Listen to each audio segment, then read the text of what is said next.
যখন originally corona ছিল, যখন পরিযায়ীরা চরম বিপদে ছিলেন, তখন বিজেপি রাজ্যগুলোর বিজেপি সরকারকে খুঁজে পাওয়া যায়নি। তখন সেখানে হাহাকার করেছেন। এখান থেকে মমতা বন্দ্যোপাধ্যায় সরকারকে উদ্যোগ নিতে হয়েছে, হেল্প ডেস্ক খুলতে হয়েছে। আর অন্য রাজ্যের যে পরিযায়ীরা এখানে ছিল তাদের আমাদের খাদ্য, বস্ত্র, বাসস্থানের কোনো সমস্যা হয়নি, ওষুধ থেকে শুরু করে চিকিৎসা থেকে শুরু করে। আমাদের পরিযায়ী যারা ছিল তারা তখন বিজেপির শাসিত রাজ্যগুলোতে নির্যাতিত হয়েছে।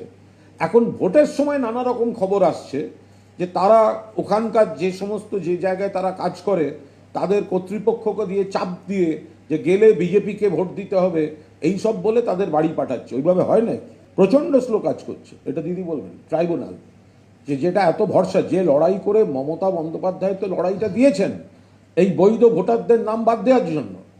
এই যে নামটা উঠলো তার মানে অন্যায়ভাবে বাদ দেওয়া হয়েছিল, তার মানে আরও অন্যায়ভাবে আরও অনেকের নাম বাদ রয়েছে। এই ট্রাইব্যুনালও হয়েছে তো মমতা বন্দ্যোপাধ্যায়ের উদ্যোগে, সুপ্রিম কোর্টের হস্তক্ষেপে। কিন্তু এবার ওরা সেটাকে স্লো করিয়ে কাজ করাচ্ছে। বিচারকদের উপর আমাদের পূর্ণ আস্থা, কিন্তু তাদের যদি সেট আপ না দেওয়া হয়, কাজ ইলেকশন কমিশন ঠিকভাবে না করায়, সে কাজে গতিটা আসছে কি করে? অমিত শাহ এখানে এত সময় দিচ্ছেন দিন, কিন্তু আপনি হচ্ছেন দেশের ব্যর্থতম স্বরাষ্ট্রমন্ত্রী। আপনি নিজের কাজের কৈফিয়তটা দিন না। পহলগাঁওতে ঢুকে জঙ্গিরা মেরে গেল এতগুলো টুরিস্ট এবং বাংলার এতজনকে, একজনও ধরা পড়েনি। আঙুল চুষছিলেন। মণিপুর জ্বলছে, আঙুল চুষছেন।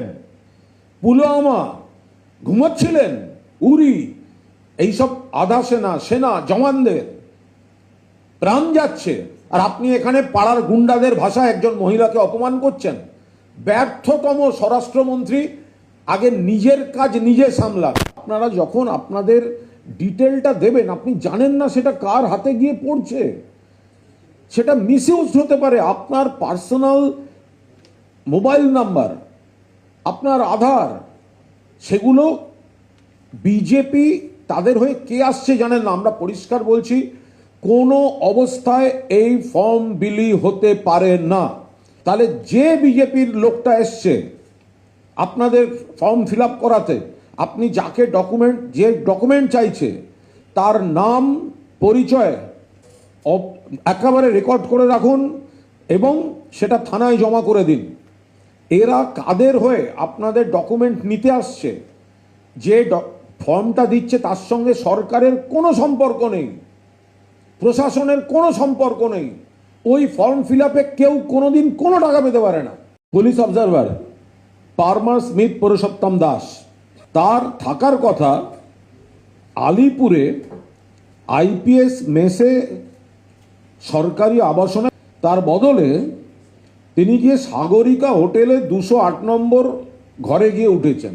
সেখানে দেখা যাচ্ছে বিজেপির প্রার্থী, বিজেপির এজেন্ট, তারা পুলিশ অবজারভারের সঙ্গে মিটিং করতে আসছে। গৌর ঘোষের সঙ্গে তিনি মিটিং করলেন। একই জিনিস উনি করেছেন 143 ডায়মন্ড হারবার বিধানসভা কেন্দ্রের বিজেপি প্রার্থী দীপক হালদারের সঙ্গে। সাগরিকা হোটেলে ঢুকে তিনি সব গোপনে চুপি চুপি মিটিং করছেন কেন?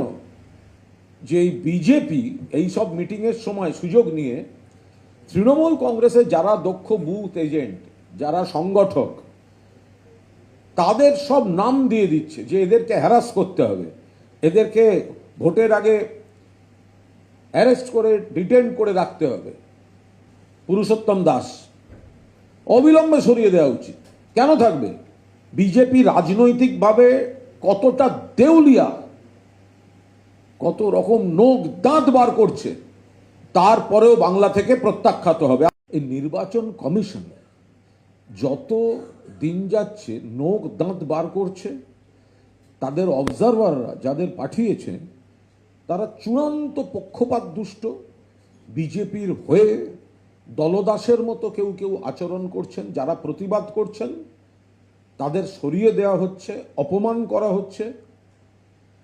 রাস্তায় সেনা, আধা সেনা, সাঁজোয়া গাড়ি নামিয়ে দিয়েছে, ট্যাঙ্কটা নামানো বাকি আছে, আর কলকাতার আকাশে যুদ্ধ বিমান ওড়ানোটা বাকি আছে। একটা মহল তৈরি করছে, আতঙ্কের মহল তৈরি করছে।